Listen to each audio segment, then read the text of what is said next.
Good morning good morning सर्व स्टुडंटचं 12वीच्या online लेक्चरमध्ये स्वागत आहे. आपण बघतोय 12वीचा second chapter properties of fluids. Last लेक्चरला आपण जाणून घेतलं की जर कॉन्केव्ह सरफेस असेल तर प्रेशर कुठेही जास्त असेल, म्हणजे वरती की खालती त्या कॉन्केव्ह सरफेसच्या. तसंच कॉन्वेक्स सरफेस असेल तर कुठे प्रेशर कमी जास्त असेल, आणि प्लेन सरफेस असेल तर दोन्ही प्रेशर काय असतील, इक्वल असतील. जरासं लास्ट लेक्चर तुम्ही काय करून घ्या, रिवाईज करून घ्या, म्हणजे तुमच्या ते लक्षात येईल. आपण नवीन एक प्रॉपर्टी बघतोय, सरफेस टेन्शन. लास्ट लेक्चरमध्ये आपण बघितलेलं की लिक्विड ड्रॉपचा किंवा बबलचा शेप हा काय असतोय, स्पेरिकल असतोय. ठीक आहे. मग ह्याच्यामध्ये अजून आपण थोडंसं त्याच्याबद्दल काय करा, एक्स्ट्रा माहिती घेऊया. बघा, पुढचा जो पॉईंट आहे तो आहे explanation of formation of drops and bubbles. Drops and bubbles कसे तयार होतात, त्यांचा शेप कसा तयार होते ते इथं आपल्याला बघायचं आहे. ओके. सो ह्याच्यासाठी आपण काय घ्यायचं, एक लिक्विडचा ड्रॉप घ्यायचा आहे. आता लिक्विडचा ड्रॉप म्हणजे काय, तर भरीव, म्हणजे पूर्ण लिक्विडनं भरलेला असेल तो ड्रॉप. आणि बबलचा अर्थ काय, फुगा, म्हणजे फक्त लिक्विडचा फुगा जो पोकळ असणार आहे, हॉलो असेल, जो हलका असेल, जो आतमध्ये हवा असेल त्याच्या, तो म्हणजे बबल. ठीक आहे. सो आपल्याला फरक माहिती आहे, ड्रॉप म्हणजे भरीव पूर्ण लिक्विड असलेला, आणि बबल म्हणजे फक्त काय आहे, हॉलो, आणि आतमध्ये काय नसणार त्याच्या. ठीक आहे. सो आपण इथं एक्झाम्पल घेताना ड्रॉपचं घेऊया, आणि आपण इथं डेरिव्हेशन देऊ ड्रॉपसाठी, आणि त्याच्यानंतर आपण त्याच्यावरून ठरवूया की बबलसाठी कसं असेल. ठीक आहे. सो आपल्या टेक्स्टबुकमध्ये हा पॉईंट आपल्याला दिलेला आहे 2.4.6, आणि सेकंड पेजवरती पण त्याचं बरीचशी इन्फॉर्मेशन म्हणजे डेरिव्हेशन आहे. हा पॉईंट तसा काय आहे, इम्पॉर्टंट आहे, कारण याच्यामध्ये डायग्राम, एक्सप्लेनेशन आणि सोबत डेरिव्हेशन पण आहे, आणि बरेचसे एक्झाम्पल्स ह्याच्यावरती विचारले जातात ह्या फॉर्म्युलावरती. ओके, बघूया. सो त्याच्यामध्ये आहे काय ते बघूया. समजा एक असा काय आहे, लिक्विडचा ड्रॉप. ठीक आहे. आता ड्रॉप म्हणले की आपण स्पेरिकल कन्सिडर करणार, आणि त्याचा रेडियस आहे आर, स्मॉल आर त्याचं काय आहे, रेडियस. हा ड्रॉप आहे, म्हणजे आतमध्ये सगळीकडे काय आहे, लिक्विड मॉलिक्युल्स आहेत. सो आतमध्ये जे काही लिक्विड मॉलिक्युल्स ह्याच्या आहेत, ते लिक्विड्स मॉलिक्युल्स एकमेकांवरती काय देत आहेत, फोर्स देत आहेत. त्यामुळे इथं आतमध्ये एक प्रेशर तयार होतं आहे, त्याला आपण म्हणूया पी, आणि पायापाशी लिहूया आय, पी आय, म्हणजेच इनसाइड प्रेशर.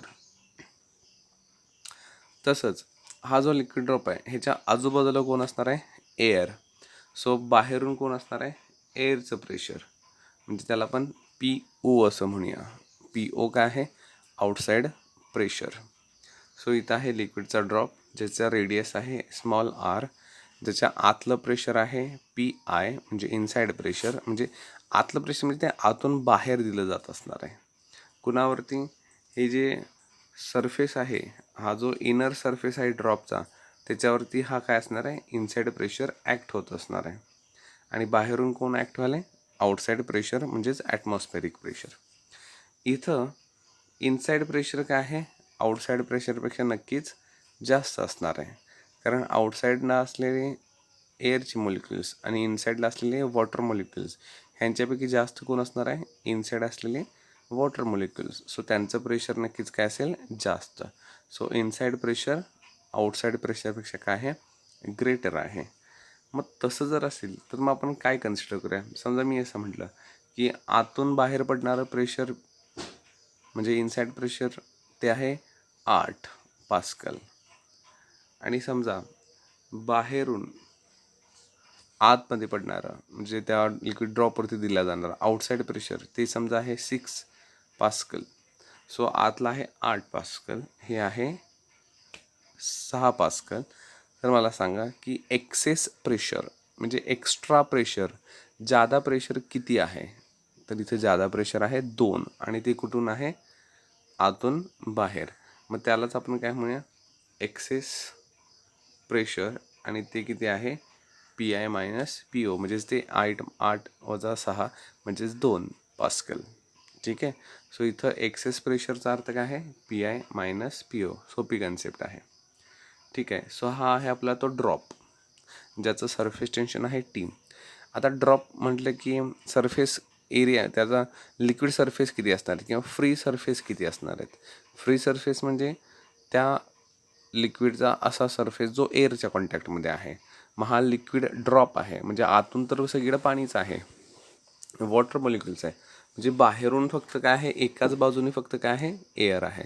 सो ह्याचं सरफेस टेन्शन असणार टी. हेच हा जर बबल असता तर बबलला फ्री सरफेस किती असते म्हणजे एअरच्या कॉन्टॅक्टमध्ये असणारे सरफेस किती असते, 2 असते, बाहेरून पण एक आणि आतून एक. मग त्याचा सरफेस टेन्शन असतं 2T जर बबल असतात तर 2T असतं. सो इथं फक्त टी आहे. मग इथं हा जो बबल हा जो ड्रॉप आहे ज्याचा रेडियस आर आहे त्याचा इनिशियल एरिया आहे म्हणजे A1 आहे 4πr². स्पियरचा एरियाचा फॉर्म्युला आहे 4π आणि रेडियसचा स्क्वेअर. सो इथं रेडियस किती आहे आर. सो इथं एरिया किती येणार 4πr². आता एक गोष्ट तर नक्की आहे इथं की ह्याचा रेडियस आहे आर आणि त्याचा गोल असा शेप आहे. पण इथं काय झालं की इनसाइड प्रेशर काय आहे जास्त आहे, त्या आतून फुगणारं प्रेशर काय आहे जास्त. मग ह्याच्यामुळे काय होणार, त्या ड्रॉपचा जो शेप आहे तो तेवढाच न राहता तो असा इन्क्रीज होणार. इथं आपण रेड कलर डॉटेड दाखवला आहे तो म्हणजे काय आहे, इन्क्रीज झालेला फुगलेला ड्रॉप आहे ज्याचा रेडियस काय झाला आहे इन्क्रीज झाला आहे. ज्याचा रेडियस कितीने इन्क्रीज झाला आहे डेल्टा आर अशी स्मॉल इन्क्रीमेंट रेडियसमध्ये झालेली आहे. आधीचा रेडियस किती होता आर आणि ड्रॉप एवढा दिसत होता बबल त्या ब्ल्यू कलर एवढा. पण आतलं प्रेशर जास्त आहे, एक्सेस प्रेशर, त्याची 2 पास्कल प्रेशर जास्त आहे. त्याच्यामुळं त्याचा आकार काय होत गेला वाढत गेला आणि तो ह्या रेड आकाराचा आहे वाढत. तो आता ड्रॉप झाला आहे, मोठा झाला आहे, फुगला झाला आहे. कितीनं त्याचा रेडियस वाढला आहे स्मॉल इन्क्रीमेंट डेल्टा आर. आता हा जो मोठा झालेला जो ड्रॉप आहे त्याचा जो एरिया आहे तो किती असणार त्याला आपण A2 म्हणूया. तो स्पियरसाठी फॉर्म्युला काय आहे 4π आणि रेडियसचा स्क्वेअर. आता इथं रेडियस किती आहे, हा जो लाल सर्कल आहे जो लाल ड्रॉप आहे मोठा झालेला त्याचा रेडियस किती आहे R plus delta R. So इथं एरियाचा फॉर्म्युला बघून घ्या. एरिया म्हणजे 4π आणि रेडियसचा स्क्वेअर. मग रेडियस किती आहे आर प्लस डेल्टा आर. मग हे R plus delta R J आहे ब्रॅकेटमध्ये त्याचा जो स्क्वेअर म्हणजे हे आपण एक्सपान्शन करू शकतो त्याचं. सो त्याचं एक्सपान्शन कसं होईल, बाहेर आहे 4π, ह्या बॉक्सचं एक्सपान्शन होईल आर प्लस डेल्टा आरचं R square 2r delta R आणि डेल्टा आर स्क्वेअर म्हणजे A plus B bracket square त्याच्यासारखं काय होईल एक्सपान्शन होईल. आता एक्सपान्शन केल्यानंतर ह्याच्यामध्ये एक टर्म आलेली आहे डेल्टा आरचा स्क्वेअर. पण आपण इथं काय म्हटलं की डेल्टा आर ही काय आहे स्मॉल इन्क्रीमेंट आहे रेडियसमध्ये. मग आता तिचं स्मॉल इन्क्रीमेंट असेल तर डेल्टाचा आरचा स्क्वेअर ही व्हॅल्यू काय होणार मोठी. म्हणजे आपण म्हणतो की स्मॉल इन्क्रीमेंट आणि ही व्हॅल्यू काय देणार लार्ज व्हॅल्यू देणार. म्हणून ही व्हॅल्यू आपल्याला नको आहे, ही व्हॅल्यू आपण काय करणार रिजेक्ट करणार. मग ही व्हॅल्यू रिजेक्ट केली तर मग राहिल्या फक्त काय ह्या 2 व्हॅल्यू आर स्क्वेअर आणि 2r डेल्टा आर. सो मग हे बाहेर असलेलं 4π आतमध्ये मल्टिप्लाय होणार आर स्क्वेअरला, हे बाहेर असलेलं 4π आतमध्ये मल्टिप्लाय होणार 2r डेल्टा आरला आणि आपल्याला ही फायनल व्हॅल्यू मिळेल, सेकंड एरिया मिळेल 4πr² plus 8πr delta R. So आता आपल्याकडे आहेत 2 ड्रॉप म्हणजे हा इनिशियल ड्रॉप जो लहान होता ज्याच्या एक्सेस प्रेशरमुळं ह्या जादा झालेल्या प्रेशरमुळं त्याचा एरिया वाढला. कितीनं वाढला डेल्टा आरनं वाढला. ओके. सो आता आपल्या इथं करायचं काय बघा, आपल्याला डेरिव्हेशन देत असताना 2 प्रकारचे वर्कडन तयार करायचं आहे. आपण हे पहिलं वर्कडन इथे तयार करायचं ज्याला आपण इक्वेशन नंबर 1 म्हणायचं. इथं आपण दुसरं वर्कडन तयार करायचं ज्याला आपण इक्वेशन नंबर 2 म्हणायचं. आणि दोन्ही पण इक्वेशन 1 आणि 2 वर्कडनचे असल्यामुळे मग आपण काय घेणार फ्रॉम इक्वेशन 1 अँड 2 दोन्ही पण वर्कडन आहे. So work done is equal to work done. बस सोपी गोष्ट आहे. ओके बघूया. सो पहिलं वर्कडन बघूया की पहिलं वर्कडन आपण कसं देणार. सो पहिल्या वर्कडनसाठी आपल्याला पाहिजे फॉर्म्युला आणि तो ह्याच चॅप्टरमध्ये सुरुवातीला झालेला आहे जिथं आपण म्हटलं आहे relation between surface energy and surface tension. So formula काय आहे वर्कडनचा, work done is equal to surface tension into change in the area. काय आहे change in the area. Okay. So T तसंच राहिलं. चेंज इन द एरियाचा अर्थ काय असणार? A2 minus A1, second area minus पहिला एरिया. So A2 minus A1. A2ची व्हॅल्यू किती आहे? आपण आता इथं वरती A1 आणि इथं आपण A2 दोन्ही व्हॅल्यू तयार करूनच ठेवल्यात. सो इथं फक्त त्यांची वजाबाकी घ्यायची. सो A2 किती आहे? A2 आहे 4πr² plus 8πr delta R आणि त्याच्यातून मायनस कोण आहे? Minus 4πr². सो इथे काय होणार? 4πr²ला 4πr² कॅन्सल होणार. फक्त राहणार काय मग कोणती टर्म? 8πr डेल्टा आर आणि बाहेर कोण आहे? हे टी. सो पहिलं वर्गडन येईल 8t πr delta R. So हे झालं फर्स्ट वर्गडन. आणि ह्या वर्गडनसाठी आपण जो फॉर्म्युला वापरला तो ह्याच चॅप्टरमधला होता. Work done is equal to surface tension into change in the area. मग चेंज इन द एरियाचा अर्थ काय असतो? Final area minus initial area. Next आता आपण सेकंड वर्गडन तयार करूया. सेकंड वर्गडनसाठी एक बेसिक कन्सेप्ट लक्षात घ्या की बेसिकली आपण म्हणतोय की प्रेशर म्हणजे फोर्स अपॉन एरिया. ह्या फॉर्म्युल्यावरून जर आपण फोर्ससाठी फॉर्म्युला तयार केला तर तो काय असेल? Force is equal to pressure into area. म्हणजे हा झाला फोर्सचा formula. Force is equal to pressure into area. समजा ह्या फॉर्म्युल्यासारखं इक्वेशन आपल्याला इथं तयार करायचं झालं तर मग कसं होईल ते? मग ते असं होईल. एफ म्हणजे फोर्स, ठीक आहे. पी म्हणजेच हे जादावालं प्रेशर, PI मायनस PO. म्हणजे बघा, जर आतलं प्रेशर असतं 8 आणि बाहेरचं पण प्रेशर असतं 8 तर मग दोन्ही प्रेशर एकमेकांना कॅन्सल आउट केले असते आणि त्या ड्रॉपचा शेप वाढलाच नसता, आकार वाढला नसता. पण ड्रॉपचा आकार वाढला का? कारण आतलं प्रेशर जास्त आहे आणि बाहेरचं प्रेशर कमी आहे, म्हणजे 8 आणि 6. सो हे 2 म्हणजे काय आहे? Excess pressure. सो इथं पी म्हणजे हे जादावालं प्रेशर, एक्सेस प्रेशर. आणि नेक्स्ट कोण आहे? इंटू ए म्हणजे एरिया. मग एरिया हा 4πr². सो हा कोणाचा एरिया आहे? पहिल्या ड्रॉपचा का दुसऱ्या ड्रॉपचा? पहिल्या ड्रॉपचा. कारण हे जे जादाचं प्रेशर आहे, एक्सेस प्रेशर, ते कुणावरती अप्लाय झालं? पहिल्या ड्रॉपवरती ना, जेव्हा तो लहान होता.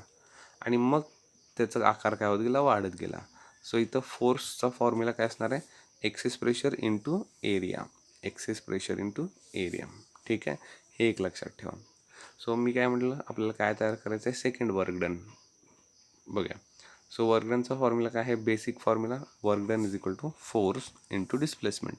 Force into displacement. सो किती आहे फोर्स? सो फोर्स आहे एक्सेस प्रेशर इंटू एरिया म्हणजे PI मायनस PO 4πr². हे झालं फोर्स. आणि यस म्हणजे डिस्प्लेसमेंट. ते किती आहे? तर ते आहे डेल्टा आर. डेल्टा आर काय आहे इथं? डिस्प्लेसमेंट. वाढलेला लेंथ तेवढीच आहे ना डेल्टा आर. सो तेच म्हणजे काय आहे? डिस्प्लेसमेंट. सो हे झालं सेकंड वर्कडनचा फॉर्म्युला. ओके, खूप सोपं आहे. काहीच याच्यामध्ये असं अवघड असं न समजण्यासारखं काही नाही आहे. ठीक आहे. सो हे म्हणजे इक्वेशन नंबर 2. ओके, आता पुढची गोष्ट आणखी सोपी. इक्वेशन 1 आणि इक्वेशन 2 वरून दोन्ही पण काय आहेत? वर्कडन. सो एका साईडला लिहिलं वर्कडन, दुसऱ्या साईडला दुसरं वर्कडन. ओके, आता फक्त करायचं काय आहे? आपल्याला एक्सेस प्रेशरसाठी फॉर्म्युला तयार करायचा आहे. PI मायनस POसाठी एक्सेस प्रेशरसाठी फॉर्म्युला तयार करायचा आहे. मग ह्याच्यासोबत जादा कोण कोण आहे? 4πr² आणि डेल्टा आर. ह्यांना उचला आणि इज इक्वल टू साईनच्या इकडे पलीकडे पाठवा. इकडे हे काय आहेत? मल्टिप्लिकेशनमध्ये आहेत. इकडे पलीकडे गेल्यानंतर काय होतील? ते डिवाईडमध्ये जातील. सो मग इकडे गेल्यानंतर ते डिवाईडमध्ये गेले. ओके, डिवाईडमध्ये गेल्या बघा काय काय कॅन्सल होणार? पायला पाय कॅन्सल होईल. वरती एक आर आहे, खाली 2 आर आहेत. वरतं 1 आर आणि खालच्या 2मधला 1 आर कॅन्सल होईल. डेल्टा आरला डेल्टा आर कॅन्सल होईल. सो राहणार इकडे 8 आणि 4 आहे. सो ते आणि कॅन्सल होईल. 4 1 जा आणि 4 2 जा 8. सो आपल्याला शिल्लक काय राहणार? 2t वरती शिल्लक राहील आणि खाली 1 आर शिल्लक राहील. सो हे होईल आपल्याला एक्सेस प्रेशरसाठी फॉर्म्युला PI मायनस PO.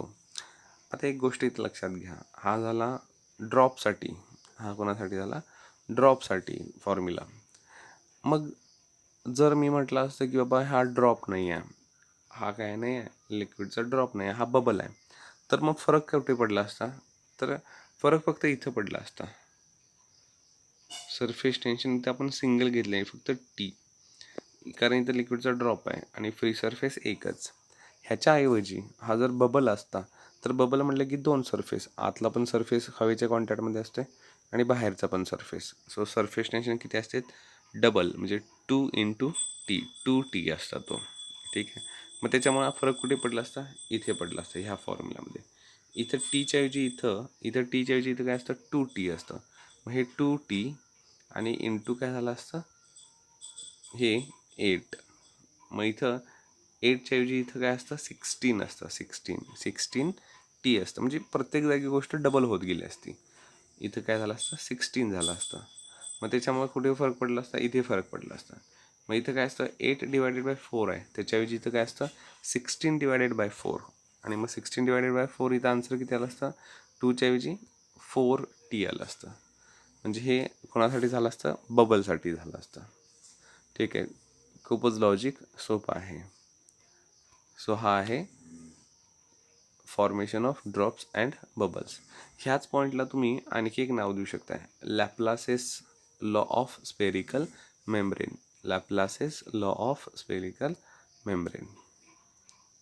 ठीक आहे, त्याच्यावरती एक एक्झाम्पल पण आहे. एक्झाम्पल बघा 2.6, खूपच सोपं एक्झाम्पल आहे.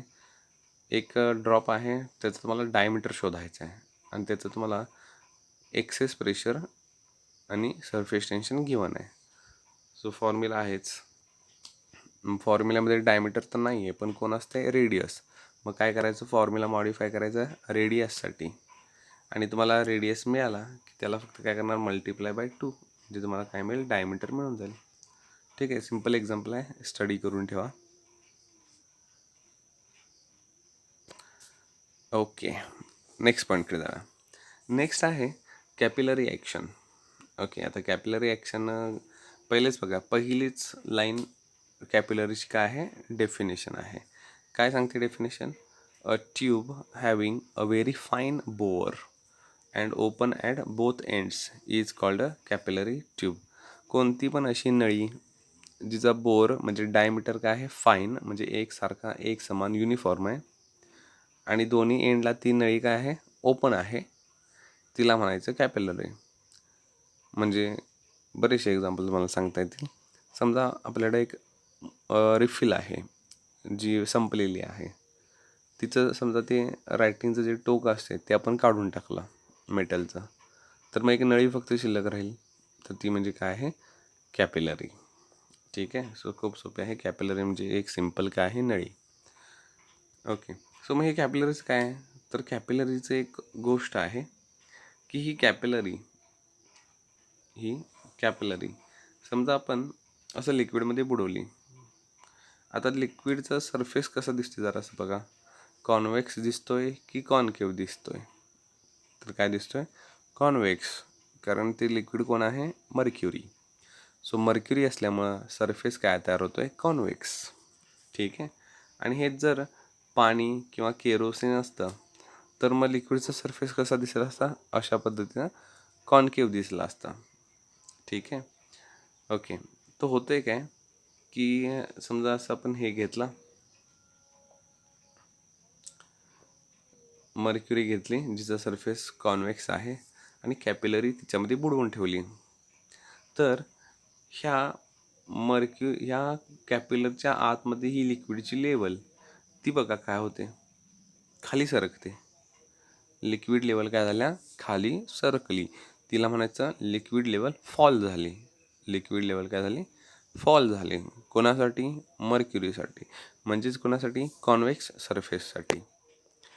असंच मी इकडं बनवू शकतो, हे कोण आहे, वॉटर. आणि जेव्हा आपण वॉटरमध्ये किंवा केरोसिनमध्ये असे कॅपिलरी बुडवणार, तेव्हा त्या कॅपिलरच्या आतमध्ये लिक्विड लेवल बघा वरती सरकली आहे, म्हणजेच राईज झालेली आहे.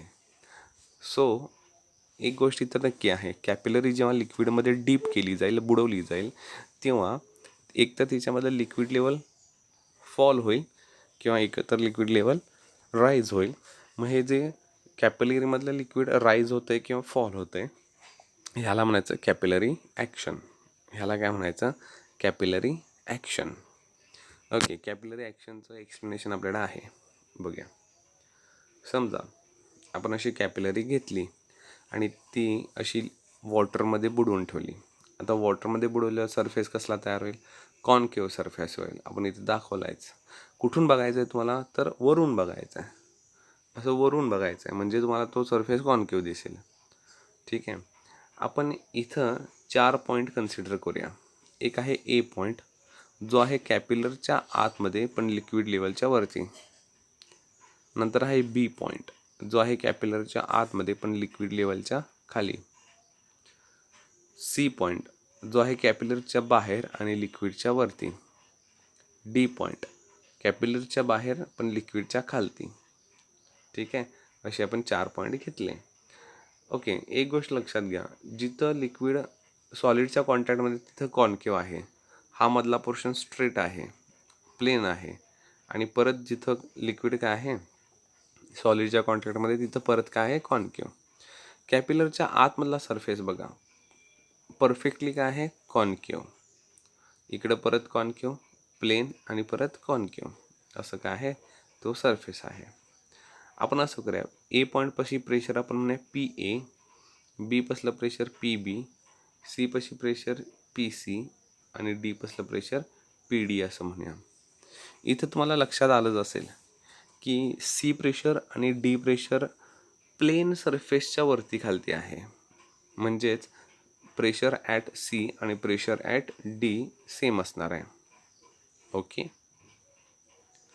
परत ए प्रेशर आणि सी प्रेशर दोघं पण हवेतच आहेत, एअरमध्ये आहेत. म्हणजे दोघं पण काय आहेत? Atmospheric pressure. त्यामुळे ते दोघं सेम असणार आहेत, पी ए आणि पी सी. ओके.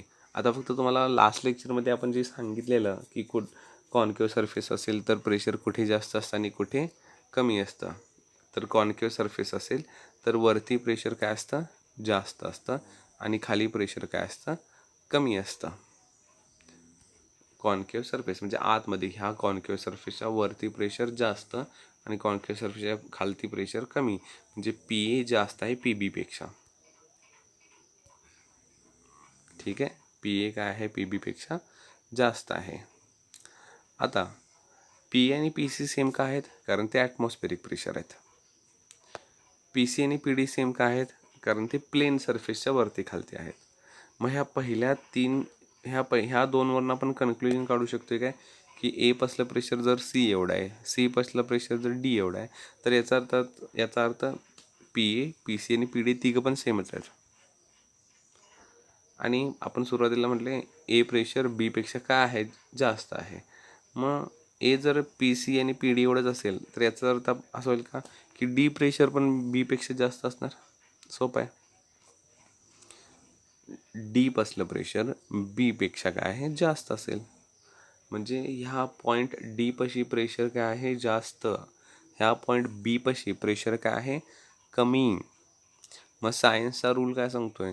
लिक्विडचा फ्लो किंवा करंटचा फ्लो नेहमी कुणाकडून कुणाकडे होते? जास्तकडून कमीकडे. म्हणजे कुणाकडून होणार? डीकडून बीकडे. म्हणजे डी पाशी असलेलं लिक्विड आतमध्ये कॅपिलरीच्या बीकडे जाईल, अशा पद्धतीनं डी पासून बीकडे. मग जर लिक्विड जर फ्लो झालं डीकडून बीकडे तर मग कॅपिलरीमधल्या लिक्विडची लेवल करणार वरती सरकणार, म्हणजेच राईज होणार. सो हे आहे पहिलं एक्सप्लेनेशन की लिक्विड लेवल राईज का होईल. आता ह्याच्या बरोबर उलट इकडे आहे. फक्त बघा सिम्बॉलमध्ये इथं फक्त चेंज आहे. हा सिम्बॉल फक्त चेंज आहे. इथं पी ए जास्त आहे पी बीपेक्षा आणि मग त्यामुळे डी जास्त आलं बीपेक्षा. इथं फक्त काय असणार आहे? उलट असणार आहे. बी जास्त असणार एपेक्षा. बाकी मधले पोर्शन सेमच. पी सी आणि पी डी सेम का? कारण ते प्लेन सरफेसच्या वरती खालते आहेत. ए आणि सी जास्त सेम का? कारण ते ॲटमॉस्फेरिक प्रेशर आहेत. त्यामुळे पी ए पी सी आणि पी डी सेमच. मग काय झालं? इथं उलट होणार. बी प्रेशर जास्त असणार डीपेक्षा. म्हणजे पॉईंट बी पाशी प्रेशर काय असणार? जास्त असणार पॉईंट डीपेक्षा. त्यामुळे लिक्विड कुणाकडून कुणाकडे वाहणार, बीकडून डीकडे, अशा पद्धतीनं बीकडून डीकडे. म्हणजे लिक्विड लेवल काय होणार, फॉल होणार, खाली सरकणार. बस हे आहे कॅपिलरी ॲक्शनचं एक्सप्लेनेशन. खूपच सोपं होतं. मागे एक्सरसाइजमध्ये 2.6 एक क्वेश्चन आहे, derive expression for excess pressure inside a liquid drop. म्हणजे जो आपण पहिला पॉईंट घेतला तो 2.6. आणि 2.8 एक आहे, एक्सप्लेन द कॅपिलरी ॲक्शन. म्हणजे हे जे आत्ता आपण एक्सप्लेन केलं हे. ठीक आहे. सो इथंपर्यंत झालेला पार्ट बघून ठेवा. Thank you class.